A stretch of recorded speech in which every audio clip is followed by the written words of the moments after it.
So, some of the impetus for this week's lesson is Annie was a babysitter in University Park, Maryland, and her babies grew up and they went to Waterford, Virginia. And so one time we were going to visit them in Waterford, Virginia.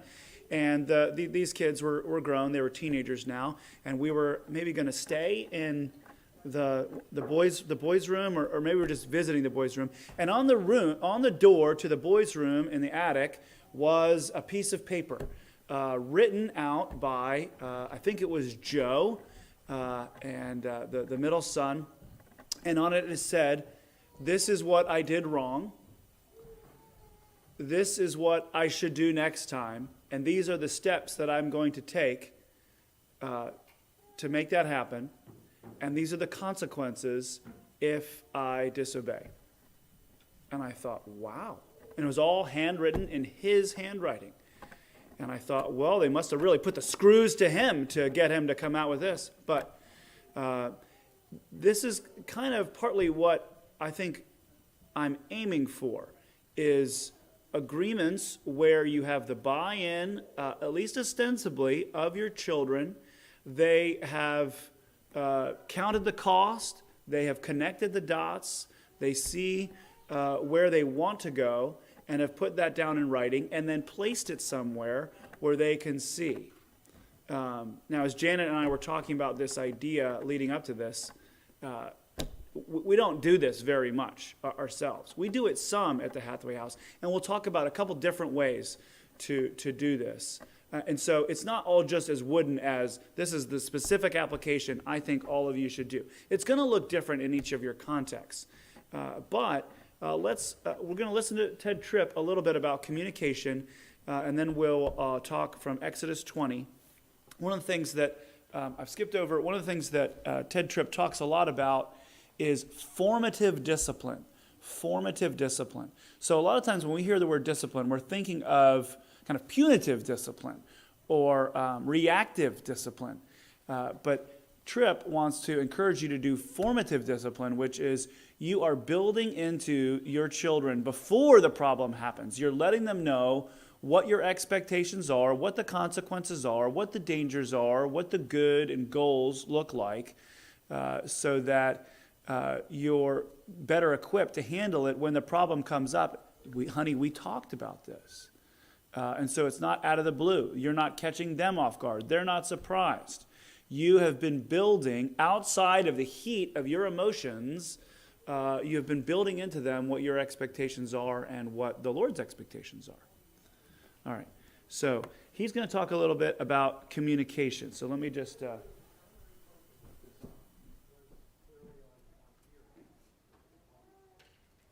sometimes in our homes, and so we really want to be able to think about areas of communication and what God calls us to. This we're looking at things that are far more instructive and positive in this hour.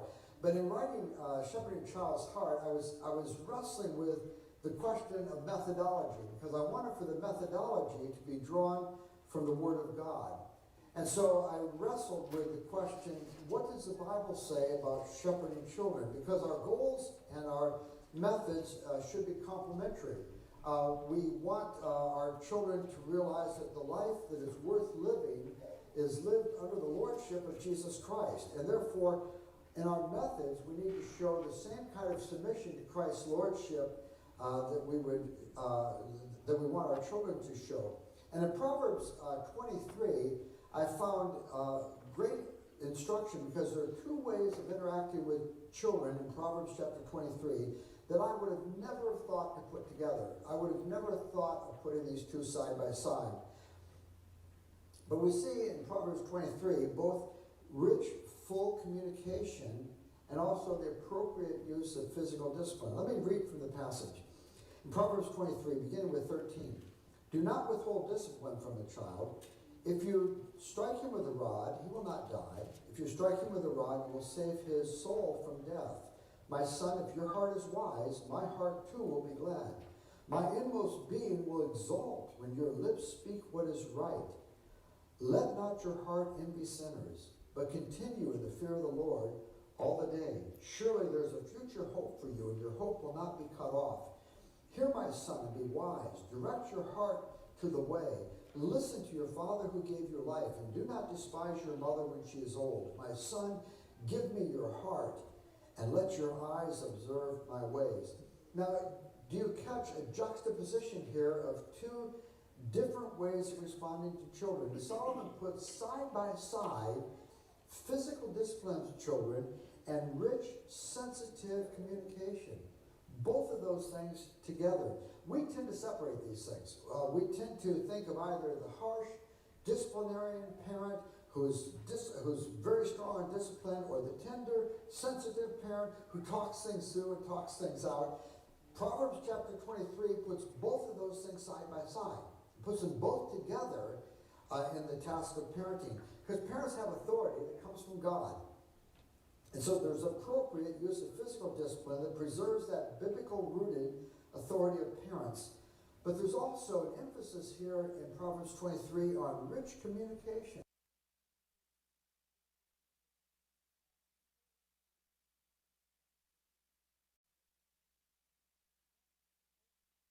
In which the child can feel known and understood and can even grow in understanding himself. So it has authority, but it avoids kind of touchy-feely sentimentality. Both of those things are brought together, both communication and appropriate use of discipline. So while we find them side by side and together in Proverbs chapter 23, in this session, we're going to focus more on communication because we want to have deal with that very thoroughly. And later in the series, we'll be talking more about the issue of physical discipline. But communication. Here's an excerpt of a conversation I had with a father. I said to this father, I said, talk to me about the communication you have with your son. Do you have good communication with him? And the father said, oh, we talk okay. Just last night, I told him to eat his beans, and he told me he wanted a bicycle. Well, that comment made me smile because it was probably an accurate description of a lot of the communication parents have with their kids. So as we think about communication, we want to think about dialogue and not monologue. So communication is dialoguing with our children. It's not just the ability to express ourselves. Our aim is to talk with our children, not just to talk to our children. So as we've already noted, the finest art of communication is not your ability to express your ideas. The finest art of communication is your ability to understand your child. And skilled communication will enable you to help your child articulate their thoughts. It's very ironic. When our children are young, we often respond to them with we pass them off. And we don't really actually engage when they are young and want to engage us. And then they learn that a good talk for us is a good listen for them. When we have something to say, we don't really want to hear from them. We just want to say what we want to say. And they learn the ropes. They learn that that's what we expect. And then by the time they're teenagers, the tables have turned because parents are longing for conversation, and the teenagers have learned my parents are not really interested in engaging. And in contrast to that, we have that wonderful passage in Proverbs 20 verse 5. The purposes of a man's heart are deep waters, and a man of understanding draws them out. And we need to be people who are people of understanding, who learn how to ask good questions, qualitative questions, not just quantitative questions, questions that can't be answered yes or no. And you need to train yourself to listen not only to what is being said, but to even listen for what is not being said, and to follow up even short answers with new questions, and let your child know that you delight in understanding them.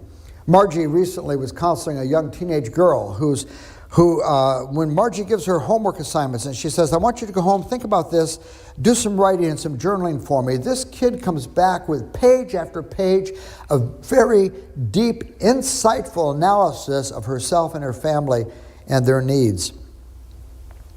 And what's very striking is that there are deep waters in this young teenager.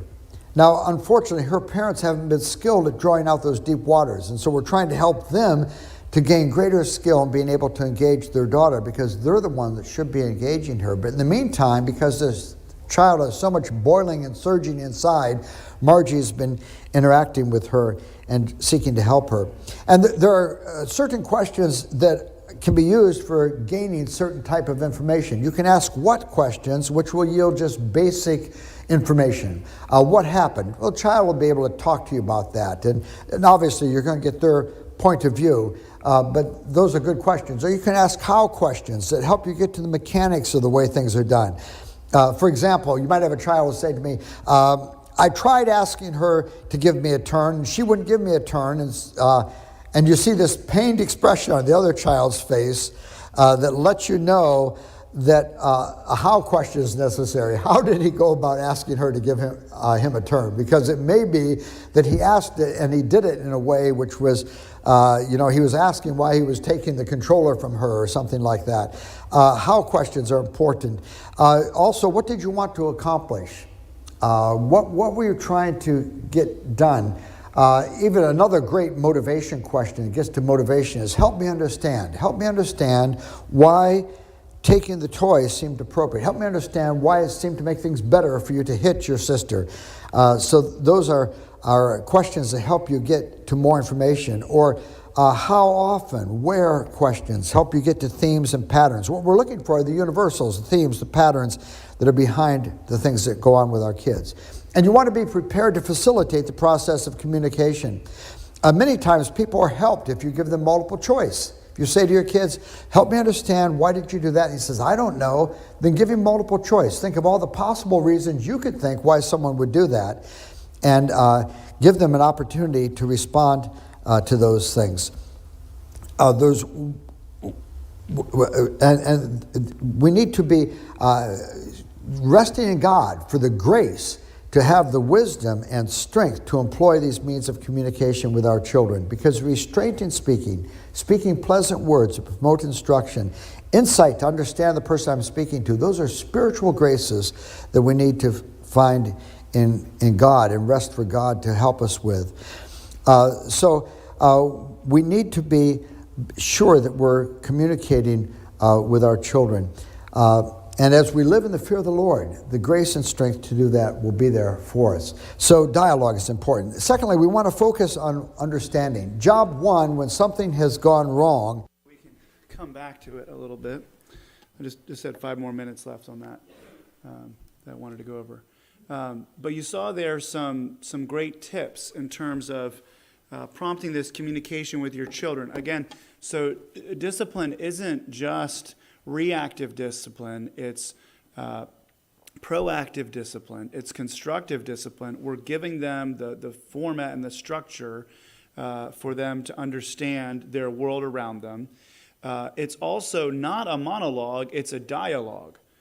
So a lot of times we think, it needs to be Christian parenting, and so it's going to look like church, it's going to look like the preacher preaching, and so and sometimes that's what we fall into.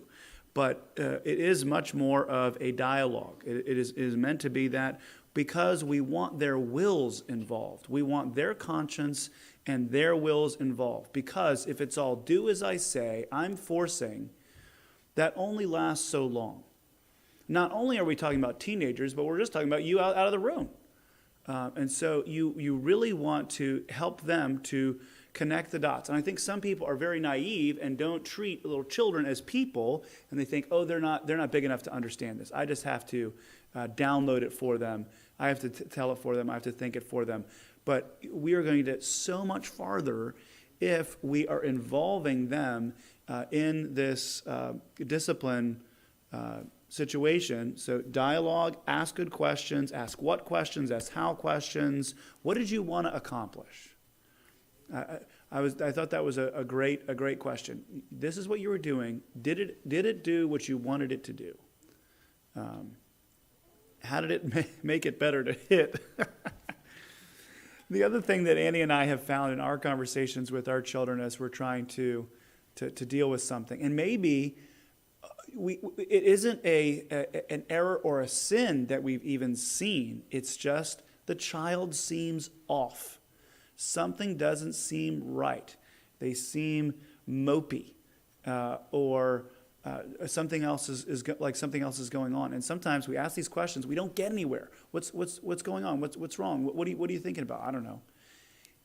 And one of the key strategies that we have to use is time and quiet. We just have to sit there and just wait for it to come out. And that is time consuming. And with some of the children, it is like pulling teeth. But let me tell you, it is worth it. It is worth it because as we do that, we find out, oh, there really was something going on. And they really weren't thinking quite correctly about it. And we really needed to help them think through that or look at the Bible for that. Any comments or questions on this as we turn to Exodus 20? Okay. Exodus 20, I remind you, this is the Lord has brought his people out of Egypt. He's giving them his commands. Partly what's going on here that I like to conceive of this, these are his house rules. He is getting ready to dwell with his people in a new way that he hasn't before. And so, guess what? There are going to be some expectations for that intimate relationship. And here he's spelling it out. And instead of just saying, oh, you figure out what I don't like as we go. No. He wants to spell it out first for them. And he starts with grace. He starts with, I love you. I've saved you. You're not obeying in order to get my favor. I've already favored you. Dynamically, epically, historically. So Exodus 20, beginning with verse 1. And God spoke all these words, saying, I am the Lord your God, who brought you out of the land of Egypt, out of the house of slavery. You shall have no other gods before me. You shall not make for yourself a carved image, or any likeness of anything that is in heaven above, or that is in the earth beneath, or that is in the water under the earth.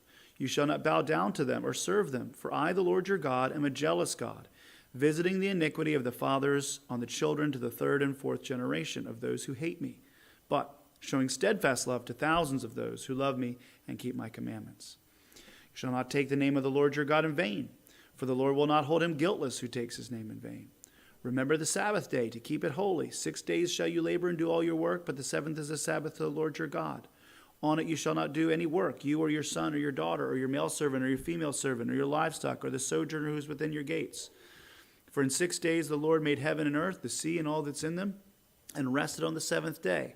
Therefore the Lord blessed the Sabbath day and made it holy. Honor your father and mother, that your days may be long in the land the Lord your God is giving you. You shall not murder. You shall not commit adultery. You shall not steal. You shall not bear false witness against your neighbor. You shall not covet your neighbor's house. You shall not covet your neighbor's wife or his male servant or his female servant or his ox or his donkey or anything that's your neighbor's. Okay, so let's take a look at how is this an example of God parenting his people? What principles can we draw out of this? First of all, context of grace. God multiplied his people in their sojourn in Egypt. These are little rebellious sinners, and yet he loves them, and he loves to have them, and he loves to have more of them. What was he thinking? But that's part of how he parents. Okay, he loves godly offspring. He wants to have many of them, and he wants to care for them. He rescued his people with a powerful arm. This is part of parenting. Thankfully, frequently, it's not often, but we all know there's a mama bear in each of us, right, that's ready to protect, and violently so, if need be. And thankfully, that doesn't happen too often, but sometimes it does. And the Lord is like that too. And he is willing to protect with a powerful arm if need be. And he feeds his people. Again, we can't ignore this. We're like, oh, parents, they just have to feed. Okay, well, some of them don't. And it's very sad, but the Lord does. He feeds his people. He hears their requests. He thinks of food before they do. God spoke to his people, and he heard their prayer. They cried out to him. Sometimes they whined and complained to him, but he hears them. And he speaks to them. And you're like, oh, of course parents speak to children. Sometimes it doesn't happen. This is another aspect of godly parenting, that there is going to be communication here, just as Paul Tripp was talking about. But parents letting their expectations be known instead of just, you never know what you're going to do to make dad or mom mad. That's not how the Lord parents. And And God did not pour out his wrath on his people. They deserved it. You remember what they did with the golden calf? He's in the midst of saying, I want to dwell with you. And they're just doing exactly the opposite of what it looks like to dwell with the Lord. We're going to make stuff up. We're going to praise our own God according to how we think and celebrate according to how we think instead of how the Lord says. But he didn't pour out his wrath on his people. Remember that conversation that he had with Moses where he's like, that's it. I'm just going to start over with you, Moses. And Moses says, oh, please, please don't. For the sake of your great name. And he hears their call and he pours out his wrath elsewhere. God initiated an arrangement for a peaceful coexistence. Little kids, the Israelites, they don't know how to make this work. They don't know how to live with a holy God. They're just afraid. And so God works that out. He says, here's how it's going to work. There's going to need to be sacrifices. You're going to need to be cognizant of your sin. There's going to need to be blood and death to show you the consequences of how deadly and awful sin is. And he sets all that up. So there's a lot of sovereign initiative in the Lord's relationship with his children and your relationship with your children. God gave his people few rules. Few. And you're like, we were written for a long time there, and there's still few, 10. It's very brief, and each of these is a headwaters, and it gets explained more as it goes. But I love this about the Lord, and if you can't see this yet, just look at a nation's laws or a county's laws. They're ginormous. There's so much of them, and you'll see the beauty and succinctness here. But as you're doing rules in your family, I recommend a similar brevity so that it can be remembered quickly and easily. And God gave instructions and applications for his rules. He didn't just give them the rules. He said, here's how you're supposed to treat the rules. Here's where you're supposed to put the rules. Here's how you're supposed to regularly take the rules up and speak them and remember them and talk to one another about them. So sometimes we think, I made a rule. Father made a ruling. So let it be written. So let it be done. And yet that's not the end of it. It needs to be sometimes reviewed. It needs to be part of the warp and woof of the family. And sometimes it needs to be prominently placed. All right, so application for us today, and then we'll get to a time of questions. So, rules come in the context of our provision for our family. This should go without saying, but the Hathaways have a saying, if you're trying to be helpful, sound helpful. So these rules should not sound punitive, and they should be taken, and sometimes people need a little reminder that the same one who feeds you and thinks about your needs before you do is the one who's giving you these rules. These rules aren't to prohibit you from having fun and having pleasure. These are for your best. And that can be proved by the way that I'm providing. Just as the Lord provided for his people, you as parents should be providing for your family. Baseline. Your responsibilities are unspoken but exhaustive. What I mean by that is parents, you have responsibilities to your children to protect them, to even lay down your life for them. We mostly don't talk about that. It almost doesn't, it kind of goes without saying, but it's exhaustive. It's all of you. All of you is required in parenting. As with our Christian walk, we are to be living sacrifices to the Lord, ready to lay down our life if need be. Now, frequently that's not called of us, but every area of our life is called to be given over to him. Every area of your life is part of your responsibility to your children. When you're not providing for your children, rules change. What do I mean by that?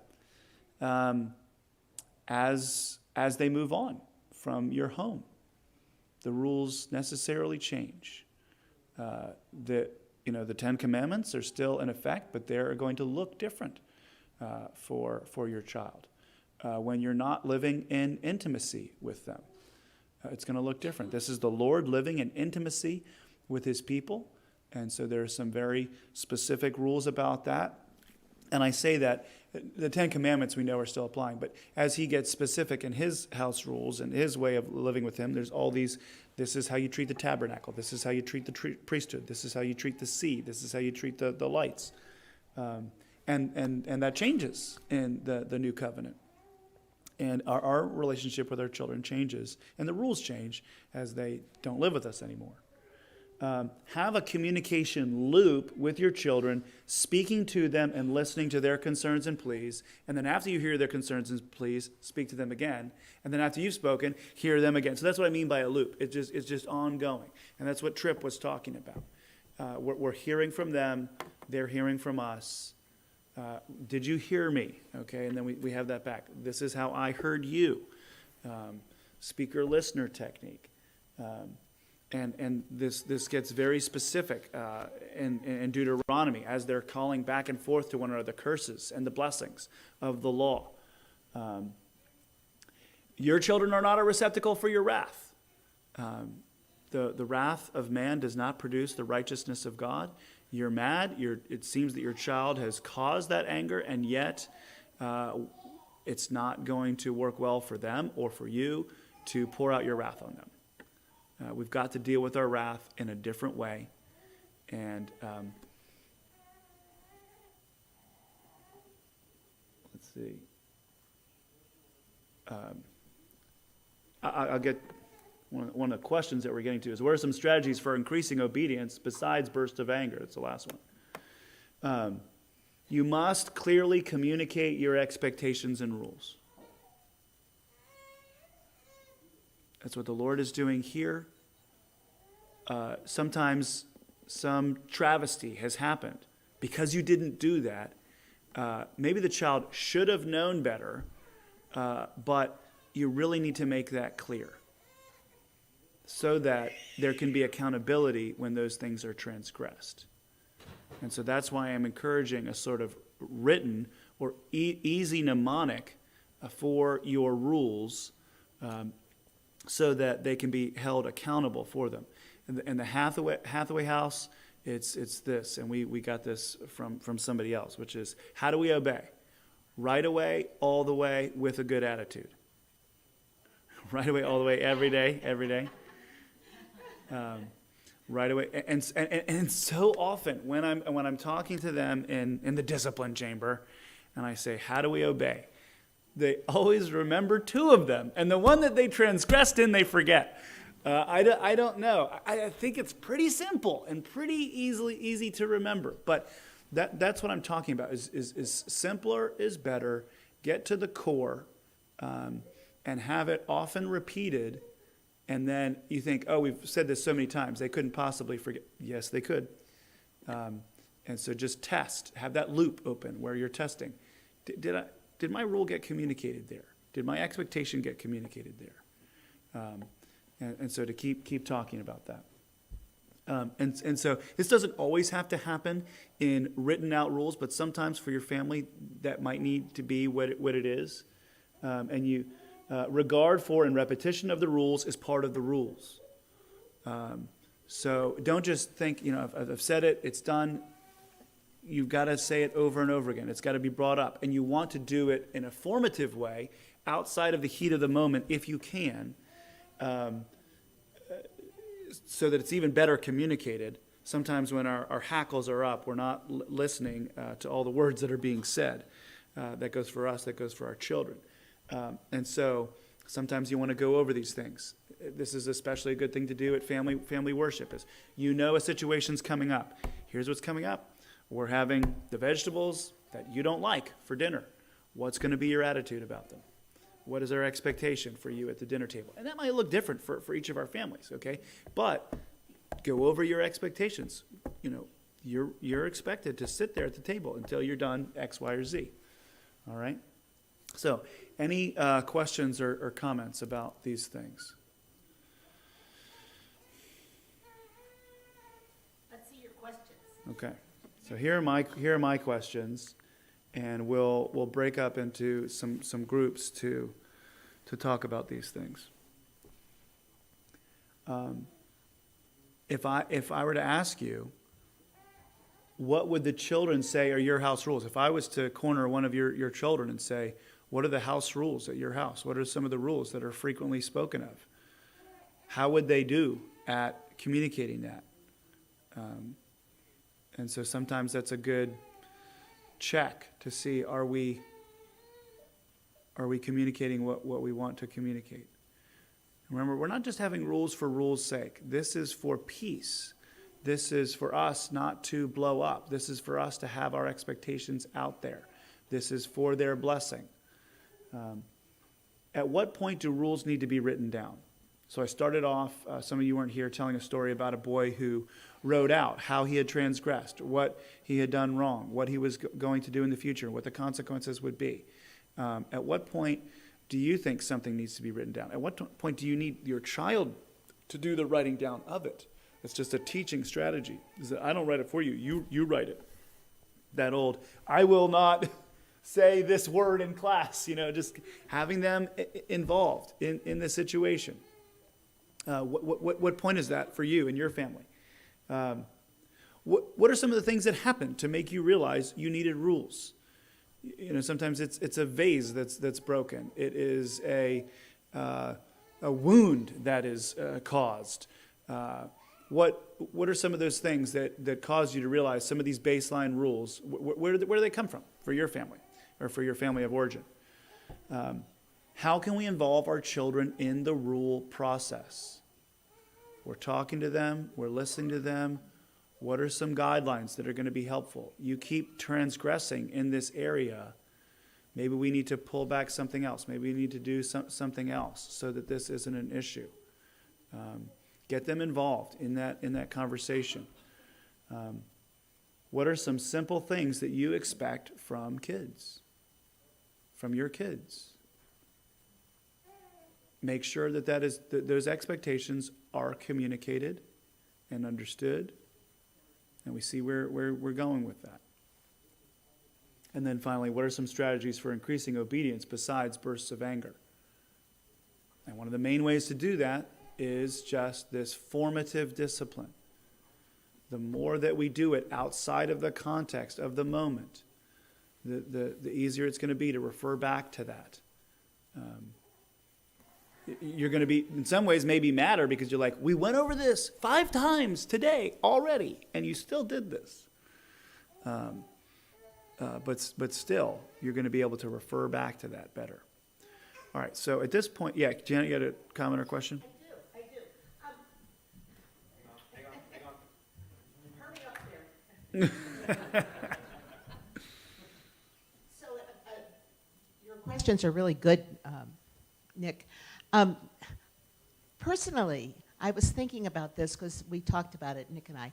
And by 2 years old, your rules need to be 2 words.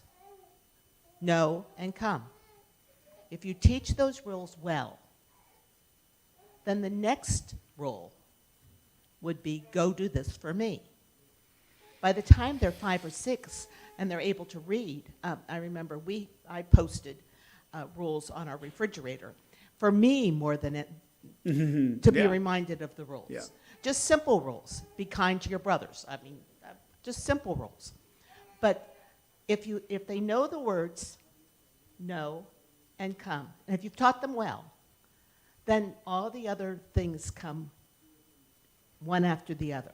You tell them how to sit at the dinner table. Therefore, once they learn to sit at the dinner table, they're able to sit in church. There's just little things that you can do. Anyway, as I look around, many of you have already done this, but for the ones that are just beginning, I just think you have to remind yourself. I just wanted, if I can get the no and come, then stop is a good one. But that's no, right? Mm-hmm. Thanks. All right, so at this point, we're going to break into groups. And so